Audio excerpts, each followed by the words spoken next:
Welcome to the KEP Knowledge English Podcast. I'm your host, James Rivers, and I'm thrilled to have you join us on this journey of learning and discovery. And I'm Sophia Wells. Whether you're looking to improve your English skills or dive into insightful discussions on a range of topics, you're in the right place. Here on KEP, we explore everything from language learning tips to thought provoking conversations that will challenge your perspective and expand your knowledge. Each episode will bring you fresh insights, practical advice, and a little bit of fun along the way. So grab your headphones and let's get started. This is KEP Knowledge English Podcast. Let's dive in.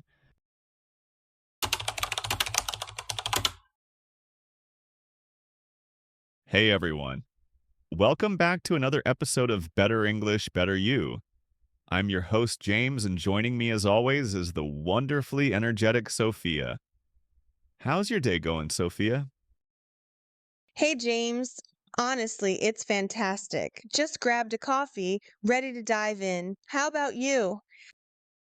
Doing great. Excited about today's topic because it's something so many of our listeners have asked about, speaking without those awkward pauses. Sophia, ever had a moment where your brain just decides to freeze mid-sentence? Oh my goodness, all the time. Just yesterday I was speaking with a friend in Spanish. I'm trying to brush up, and halfway through talking about my weekend, my brain just went blank. I'm pretty sure I looked like a deer caught in headlights. So embarrassing. Oh no, I totally get it, Sophia. And I bet a lot of our listeners can relate. There's nothing worse than feeling your sentence vanish in thin air, leaving that awkward silence just hanging there. Exactly. It feels like everyone's waiting for you, and the longer the silence lasts, the more your anxiety grows. It's a vicious circle, right? Definitely, but the good news, everyone, is that this happens to pretty much everyone learning a language. Even native speakers pause occasionally to find the right words or gather their thoughts. The trick is making those pauses feel natural, not stressful. Yes, it's all about keeping things flowing smoothly. James, can you remember any specific time this happened to you? Oh, yeah, plenty. When I first started teaching, I was so nervous about getting everything right. I'd pause constantly trying to think of the perfect explanation. Honestly, those pauses made me even more nervous. Totally relatable, and I guess that's why today's episode is so important. We'll explore practical ways to minimize these pauses, or at least handle them with style. Great, Sophia. We'll share techniques and exercises we personally use that have really helped us speak more naturally and confidently. So, grab your coffee or tea, get comfortable, and let's dive into making your English conversations smoother and more enjoyable. All right, let's get started. No awkward pauses allowed today.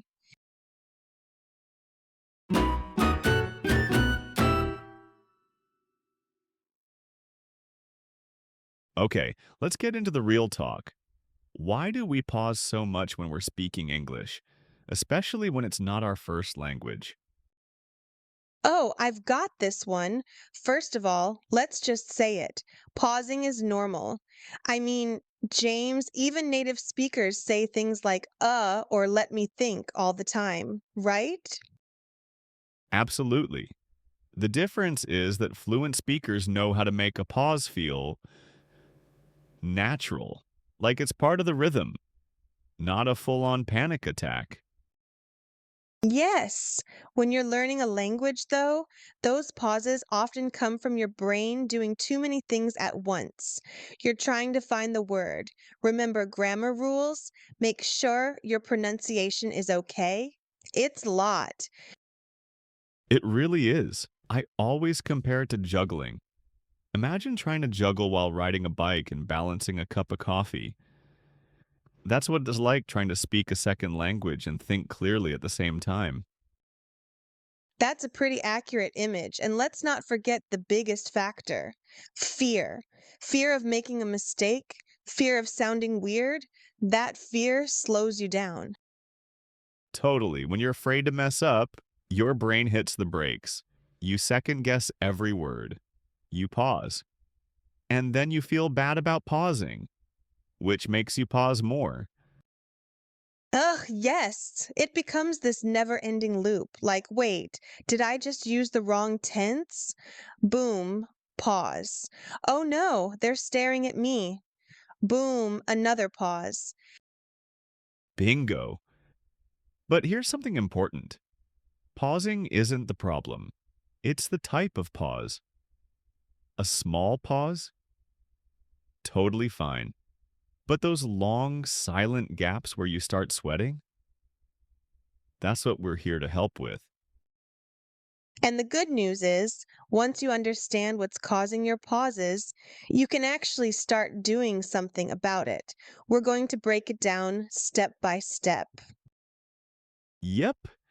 In fact, we've narrowed it down to three main reasons: word searching, grammar overthinking, and fear of mistakes. Once you see those clearly, it gets a lot easier to manage them. So stick with us. We're just getting warmed up. By the end of this episode, you'll be ready to speak more smoothly, even if your brain wants to hit the pause button.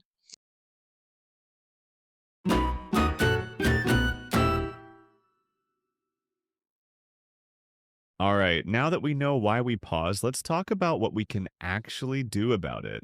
This is the fun part. Real techniques you can use right now. Yes! Let's start with one of my favorites, filler phrases. They're lifesavers, honestly. Totally agree. Native speakers use fillers all the time. We just don't think of them as cheating, but they kind of are. Right? It's like a secret trick. You're buying yourself a few seconds to think, but you're still speaking. No awkward silence. Great. So instead of freezing, just say something like, let me think, or that's a great question.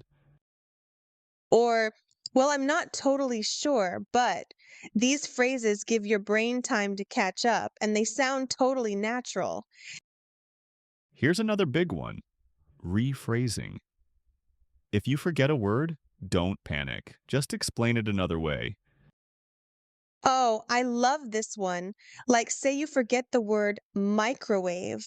Just say, that machine that heats food really fast. People will understand. Yeah, you're still communicating. You didn't stop. That's fluency. Not perfection, but communication. Next tip, keep your sentences short. So many learners try to speak in these long, complicated academic style sentences and end up totally lost halfway through. Yup. We're not writing an essay here, folks. Say it in short bursts. It's easier to manage, and it sounds more natural in real conversation. Like instead of, I have been considering the possibility of traveling abroad in the near future, you can just say, I want to travel soon. Simple, clear, and no room for a brain freeze. Okay, next up, think in English. This one is game changing. If you're constantly translating from your native language, your brain is doing double the work. You're right, even starting small helps.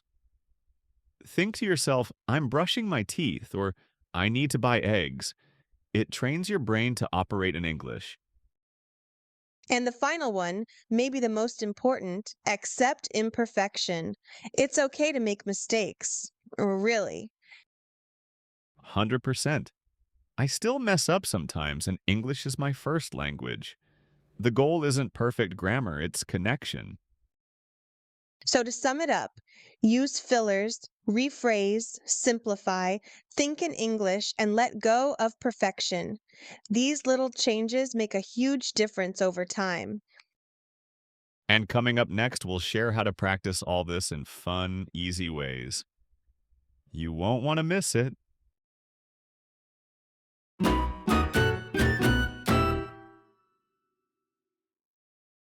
Okay, so now you've got the techniques. Let's make them stick.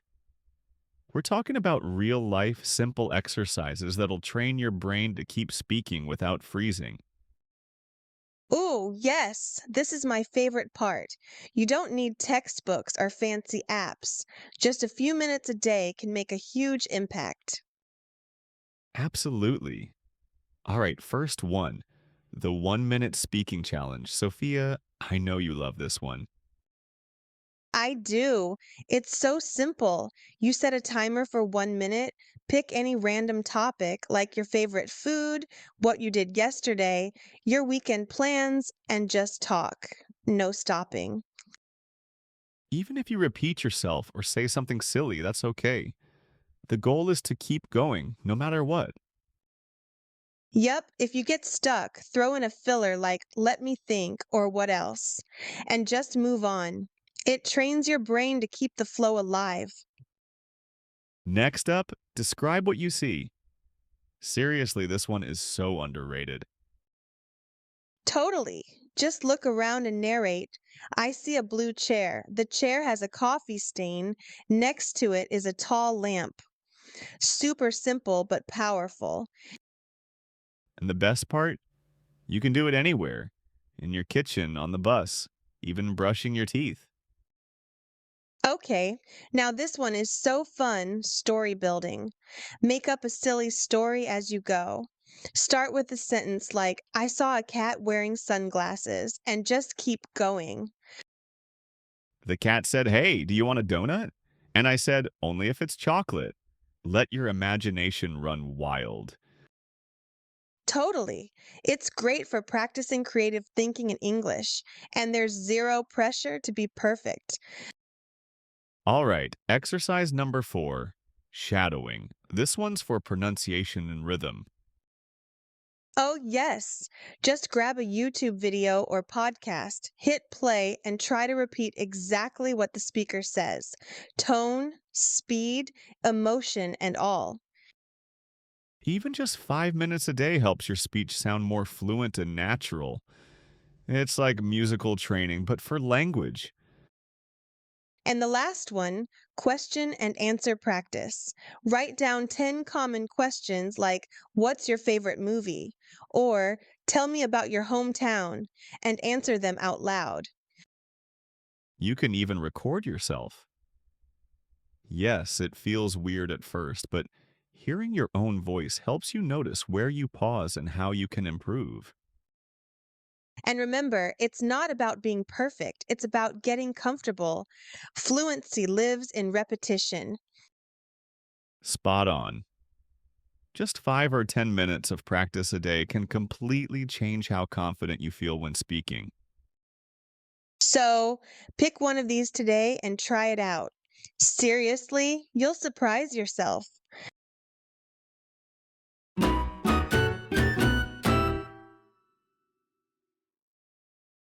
All right, now that we've talked about what to do, let's talk about what not to do. Because trust us, there are a few common traps that can totally kill your fluency.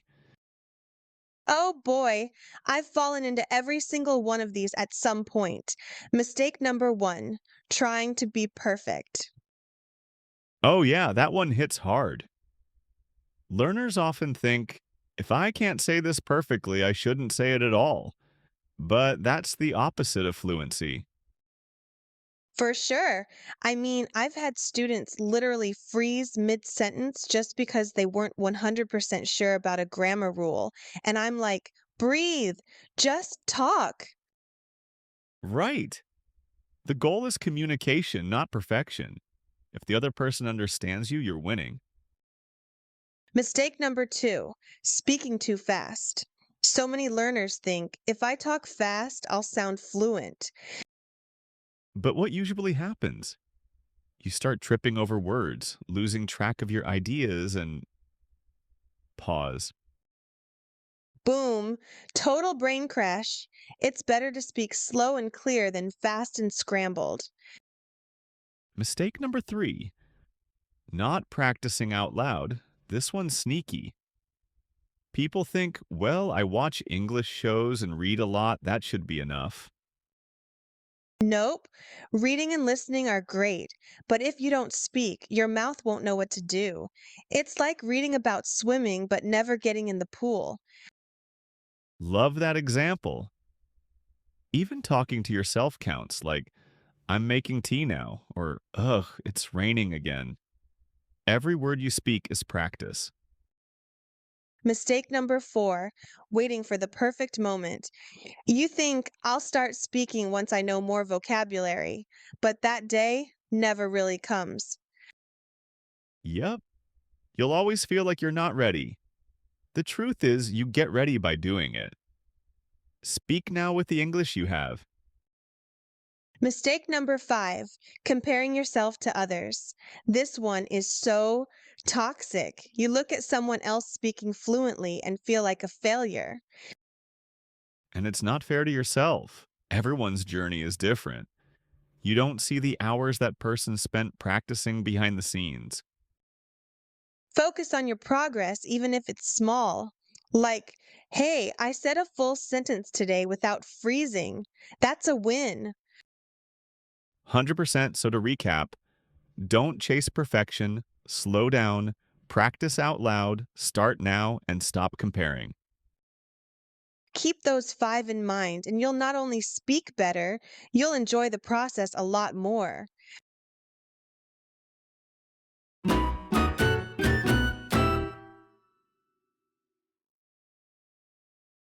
Okay, we've gone through techniques, exercises, and what mistakes to avoid. But let's talk about something that often gets overlooked: mindset. Oh, yes, your mindset is everything. You can know all the grammar rules in the world, but if your confidence is low, you're still going to hesitate. Yeah, and let's be honest, language learning is emotional. One day you feel like a rock star, the next day you can't remember the word for toothbrush.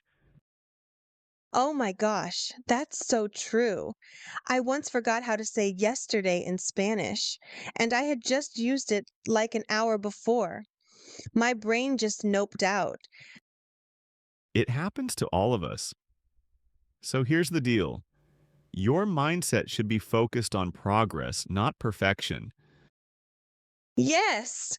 Ask yourself, am I better than I was last week? Even a tiny improvement means you're growing. That's what matters. And remember, fluency isn't a switch you flip, it's a staircase. You climb it one step at a time. Oh, I like that. One step at a time. And sometimes, yeah, you trip or take a step backwards, but that's just part of the journey. Here's another thing: be kind to yourself. So many learners beat themselves up over small mistakes. Yep, I tell my students mistakes are proof that you're trying. Nobody grows by staying quiet. Exactly, and honestly, even native speakers mess up. I pause, I say, I forget words. It's totally normal.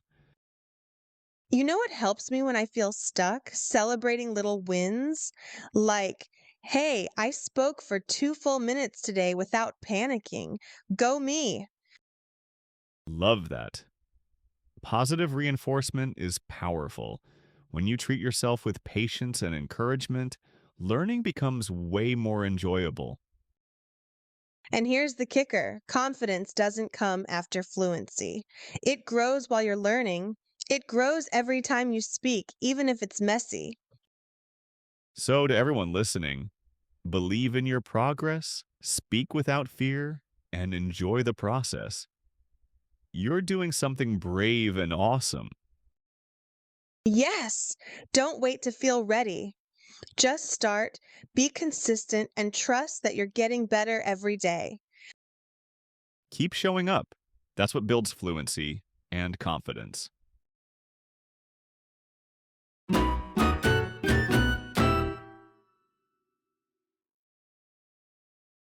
All right, friends, we're coming to the end of today's episode. But before we go, let's wrap everything up with some encouragement and practical next steps.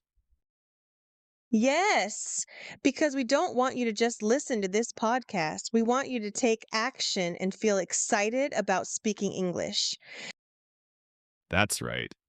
If there's one thing we want you to remember, it's this: you're doing better than you think. For real. Just the fact that you're here listening to this shows that you're putting in the effort. That's already a win. So, what's the next step? Simple. Start small and stay consistent. Pick one technique or exercise we talked about today and do it for 5 minutes. That's it. You don't have to change everything overnight. Just talk for 1 minute, or describe what's on your desk, or say out loud, I'm making lunch now. That counts. And here's something important: track your wins. Write down one thing you did today in English. It could be tiny, like, I spoke to myself in English while walking to work. That kind of self recognition builds motivation. And when you look back a month from now, you'll be amazed at how far you've come. Also, if you hit a rough patch, and you will, everyone does, don't give up. That's just part of learning. Absolutely. You're not failing, you're leveling up. Every mistake is a chance to grow. And remember, you don't have to do this alone. Find a buddy, join an online speaking group, or send us your questions. We love hearing from you. Seriously, we're rooting for you. Every step you take, even the awkward ones, is leading you to more confidence, more clarity, and more connection. So keep showing up, keep speaking, keep learning. And celebrate the journey. Language learning isn't a race, it's a lifelong adventure. So enjoy it, one conversation at a time. That's it for today, folks. If you found this episode helpful, don't forget to subscribe, leave a review, and share it with a friend who's learning English. You've got this. We believe in you, and we'll see you in the next episode. Take care, and as always, happy speaking.